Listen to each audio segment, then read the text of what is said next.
আসসালামু আলাইকুম বন্ধুরা, রাশিয়া আমাদের অত্যন্ত ঘনিষ্ঠ মিত্র। রাশিয়ার সাথে রয়েছে আমাদের অত্যন্ত সুসম্পর্ক। আমরা বিশ্ব ব্যবস্থার যে কোনো পরিস্থিতি মোকাবেলা করতে এককভাবে রাশিয়ার সহযোগিতা পাবো। এক্ষেত্রে আমরা রাশিয়া থেকে শান্তিকালীন পরিস্থিতিতে বিপুল পরিমাণ সমরাস্ত্র প্রযুক্তি পেতে পারি এবং যুদ্ধকালীন পরিস্থিতিতে আমাদের সশস্ত্র বাহিনীর যুদ্ধ সক্ষমতা বৃদ্ধির ক্ষেত্রে এবং যুদ্ধ সক্ষমতা ধরে রাখতে সমরাস্ত্রের যেই সাপ্লাই চেইন রয়েছে, রাশিয়া আমাদের তা ব্যাপকভাবে দিয়ে সহযোগিতা করবে। এখন দেখুন, রাশিয়ার উপর একক ভিত্তিতে আস্থা রাখা বা যুদ্ধকালীন পরিস্থিতিতে রাশিয়ার উপর পূর্ণ মাত্রায় ভরসা রাখা বা রাশিয়ার সাথে কূটনৈতিক সম্পর্কের মাধ্যমে ব্যাপক ভিত্তিতে সম্পর্ক উন্নয়ন করা একটি দেশের জন্য কত বড় আত্মঘাতী সিদ্ধান্ত হতে পারে তা ইরান খুব ভালো করেই জানে। কেননা 2025 সালে গত জুন মাসে যখন 12 দিনের ইরান ইসরায়েল যুদ্ধ সংগঠিত হয়, তখন নজিরবিহীনভাবে Russian president Mister Vladimir Putin এবং রাশিয়ান প্রতিরক্ষা দপ্তর ইসরায়েলি প্রধানমন্ত্রী মিস্টার বেঞ্জামিন নেতানিয়াহুর বিশেষ অনুরোধে রাশিয়ার যেই বিভিন্ন ধরনের আকাশ প্রতিরক্ষা ব্যবস্থা রয়েছে যেগুলো ইরান ব্যবহার করে, ইরানি বিভিন্ন গুরুত্বপূর্ণ অবকাঠামোগত স্থাপনার নিরাপত্তা নিশ্চিত করতে, বিশেষ করে পরমাণু কেন্দ্র এবং রাজধানী তেহরানের নিরাপত্তা নিশ্চিত করতে, পাশাপাশি বিভিন্ন ধরনের সামরিক ঘাঁটির নিরাপত্তা নিশ্চিত করতে, এই যে বিভিন্ন ধরনের রাশিয়ান আকাশ প্রতিরক্ষা ব্যবস্থা ইরান গুরুত্বপূর্ণ স্থাপনায় মোতায়েন করে রেখেছে।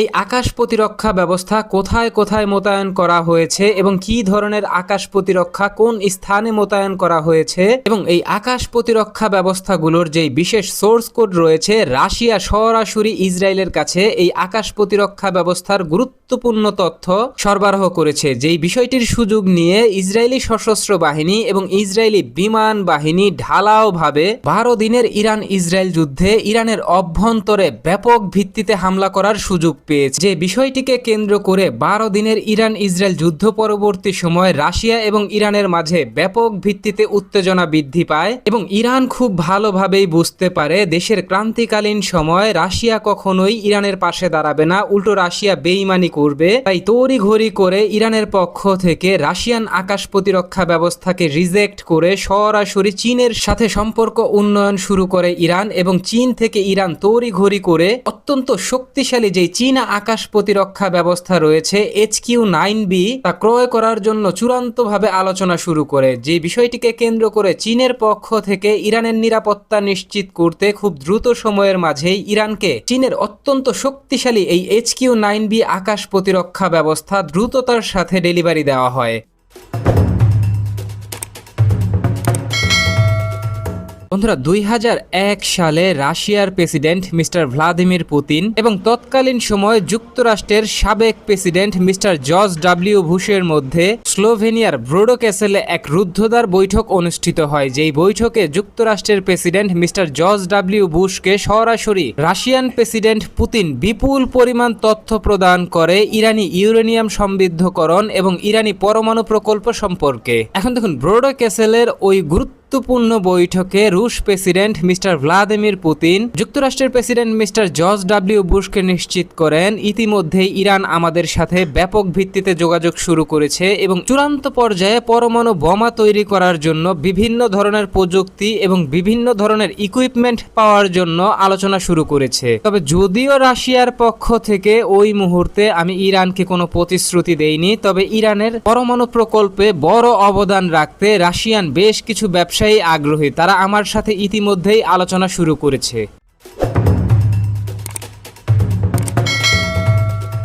এখন দেখুন, তৎকালীন সময় যুক্তরাষ্ট্রের প্রেসিডেন্ট মিস্টার জর্জ ডব্লিউ বুশকে মিস্টার পুতিন সরাসরি প্রশ্ন করেন, আপনারা কি ইরানি পরমাণু প্রকল্প এবং চলমান যে ইরানি পরমাণু স্থাপনাগুলো তৈরি হচ্ছে বা বিভিন্নভাবে কার্যক্রম চালিয়ে যাচ্ছে ইরানের অভ্যন্তরে, সেখানে কি আপনারা হামলা পরিচালনা করবেন কিনা? মিস্টার পুতিনের এই প্রশ্নের উত্তরে যুক্তরাষ্ট্রের president Mister George W Bush তিনি তার বক্তব্যে নিশ্চিত করেন, আমরা এই মুহূর্তে ইরানের অভ্যন্তরে হামলা পরিচালনা করব না, আমরা ইরানের সাথে পরমাণু প্রকল্পের সমঝোতায় পৌঁছাতে চাই, আর তার জন্য সবচাইতে উত্তম পথ হচ্ছে কূটনৈতিক পথ। আমরা কূটনৈতিক মাধ্যমে ইরানের সাথে পরমাণু প্রকল্প নিয়ে ব্যাপক ভিত্তিতে আলোচনা করব এবং ইরানকে পরমাণু প্রকল্প থেকে দূরে রাখব। তবে চূড়ান্তভাবে যদি ইরান নিজের পরমাণু প্রকল্প থেকে সরে না আসে এবং সরাসরি ইসরায়েলের জন্য হুমকি হিসেবে আবির্ভূত হয়, তাহলে আমি ইসরায়েলি প্রধানমন্ত্রী মিস্টার শ্যারনের সাথে ব্যাপক ভিত্তিতে আলোচনা করব এবং সে যদি মনে করে যে ইরানের এই পরমাণু প্রকল্প ইসরায়েলের জন্য বড় ধরনের হুমকি হিসেবে প্রতিষ্ঠিত হতে যাচ্ছে, তাহলে ইসরায়েলের পক্ষ থেকে এবং আমেরিকার পক্ষ থেকে অবশ্যই ইরানের বিরুদ্ধে বড় ধরনের ব্যবস্থা নেওয়া হবে। হতে পারে সেটা ইরানি পরমাণু প্রকল্পের সাথে যুক্ত যেই পরমাণু বিজ্ঞানী রয়েছে তাদের উপর গুপ্ত হামলা, অথবা সরাসরি ইরানি যেই পরমাণু স্থাপনাগুলো রয়েছে তার উপর সরাসরি বিমান হামলা। এখন দেখুন, অত্যন্ত স্পর্শকাতর এই বিষয়টিকে কেন্দ্র করে এই জায়গায় বলে রাখা ভালো, এখনো অবধি ইসরায়েল এবং যুক্তরাষ্ট্র সম্মিলিতভাবে এই যে ইরানি পরমাণু স্থাপনাগুলো রয়েছে এই পরমাণু স্থাপনাগুলোর অভ্যন্তরে ব্যাপক ভিত্তিতে বেশ কয়েকবার সাইবার হামলা এবং সরাসরি বিমান হামলা পরিচালনা করা হয়েছে। পাশাপাশি ইসরায়েলের পক্ষ থেকে ইসরায়েলি গোয়েন্দা সংস্থা মোসাদ বিভিন্ন সময় বিভিন্ন স্থানে ইরানের অভ্যন্তরে গুপ্ত হামলা পরিচালনা করে অন্তত 30 জন এমন ব্যক্তিকে সরাসরি নিবৃত করে দিয়েছে যারা ইরানি পরমাণু প্রকল্পের সাথে সরাসরি যুক্ত ছিল।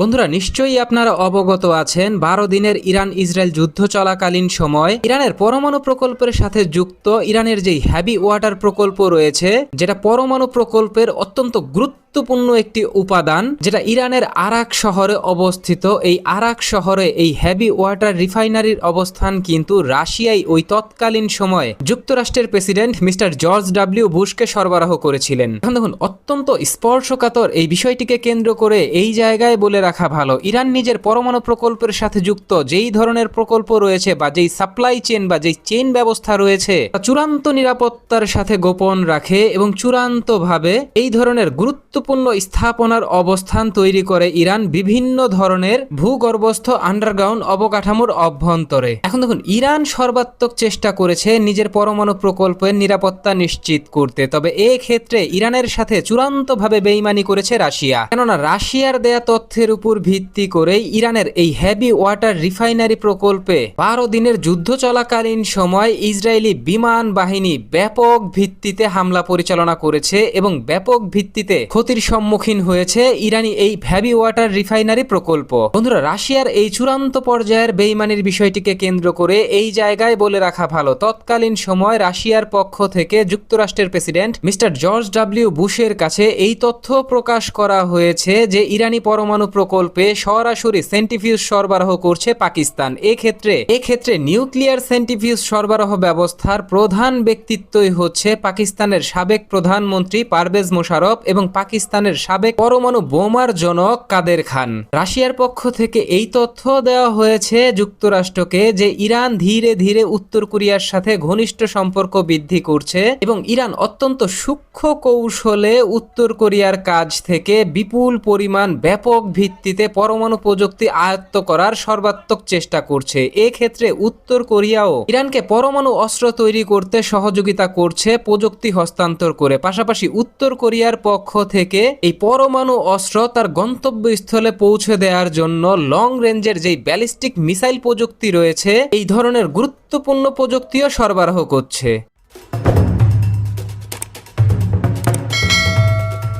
অত্যন্ত স্পর্শকাতর রাশিয়ার এই বেইমানির বিষয়টিকে কেন্দ্র করে দীর্ঘদিন যাবৎ যুক্তরাষ্ট্র, ইসরায়েল এবং আন্তর্জাতিক সম্প্রদায়ের সাথে ব্যাপক ভিত্তিতে উত্তেজনা বিরাজ করছে ইরানের সাথে। তবে ইরানের পক্ষ থেকে আন্তর্জাতিক সম্প্রদায়কে বৃদ্ধাঙ্গুলি দেখিয়ে নিজেদের নিরাপত্তা নিশ্চিত করতে ইরান এখন দেশীয়ভাবে নিজ দেশের অভ্যন্তরে নিজস্ব প্রযুক্তিতে তৈরি অত্যন্ত শক্তিশালী হাইপারসনিক মিসাইল সহ বিভিন্ন ধরনের আকাশ প্রতিরক্ষা ব্যবস্থা সহ বিভিন্ন ধরনের ড্রোন প্রযুক্তি আয়ত্ত করেছে, যা যুক্তরাষ্ট্র এবং ইসরায়েলের জন্য বড় হুমকি হিসেবে প্রতিষ্ঠিত হয়েছে। তবে ইরানের সর্বোচ্চ ধর্মীয় নেতা আয়াতুল্লাহ আলী খামেনি কখনোই গণবিধ্বংসী অস্ত্র মানে পরমাণু অস্ত্র তৈরির দিকে মনোনিবেশ করেনি। এক্ষেত্রে পরমাণু অস্ত্র তৈরি করার জন্য অভ্যন্তরীণভাবে আয়াতুল্লাহ আলী খামেনিকে আইআরজিসির পক্ষ থেকে ব্যাপক ভিত্তিতে বোঝানো হলেও আইআরজি আইআরজিসির চাপকে উপেক্ষা করে আয়াতুল্লাহ আলী খামেনি একটি আদেশ জারি করেছিলেন, তা হচ্ছে ইসলাম কখনোই গণবিধ্বংসী অস্ত্র উৎপাদনে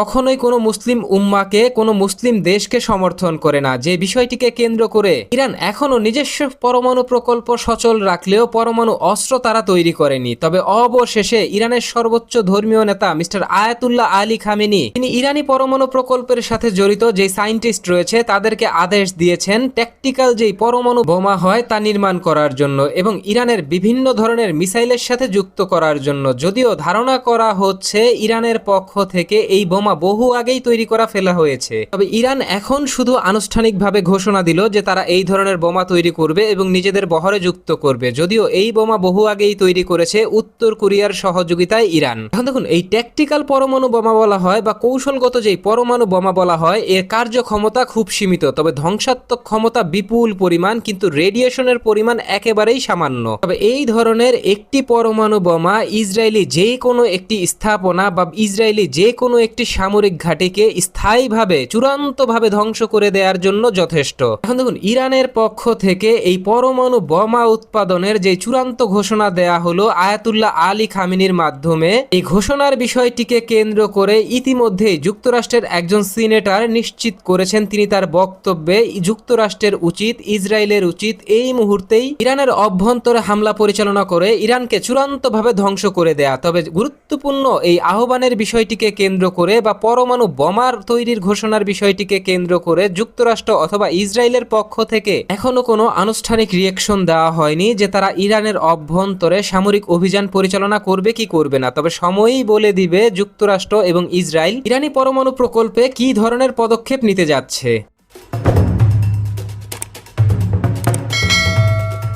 তো বন্ধুরা, রাশিয়ার প্রেসিডেন্ট মিস্টার ভ্লাদিমির পুতিন সরাসরি ইরানি পরমাণু প্রকল্পের যেই তথ্য রয়েছে এবং গুরুত্বপূর্ণ যেই অবস্থান রয়েছে, এই গুরুত্বপূর্ণ তথ্য এবং অবস্থান সম্পর্কে আজ থেকে প্রায় 24 বছর আগেই এবং সর্বশেষ 12 দিনের ইরান ইসরায়েল যুদ্ধকালীন পরিস্থিতিতে রাশিয়ার তৈরি আকাশ প্রতিরক্ষা ব্যবস্থার অবস্থান সম্পর্কে ইসরায়েল এবং যুক্তরাষ্ট্রকে তথ্য দিয়ে যেইভাবে এই দুইটি দেশকে সহযোগিতা করছে এবং ইরানের ব্যাপক ক্ষয়ক্ষতি করতে বদ্ধপরিকরভাবে মিস্টার পুতিন কাজ করছে, এ সম্পর্কে আপনি কি ভাবছেন? পাশাপাশি ইরানের পক্ষ থেকে কৌশলগত পরমাণু বোমা তৈরির যে ঘোষণা এবং ইতিমধ্যেই উত্তর কোরিয়ার সহযোগিতায় এই ধরনের কৌশলগত পরমাণু বোমা তৈরি করে ইসরায়েলের জন্য বড় ধরনের হুমকি তৈরি করা, এ সম্পর্কে আপনি কি ভাবছেন? আপনার গুরুত্বপূর্ণ মতামতটি জানিয়ে দিন কমেন্ট বক্সে। আমাদের ভিডিওটি ভালো লাগলে আমাদের সমর্থন করতে ভিডিওটিতে লাইক, কমেন্ট, শেয়ার এবং চ্যানেলটিকে সাবস্ক্রাইব করে সঙ্গে থাকুন। ধন্যবাদ।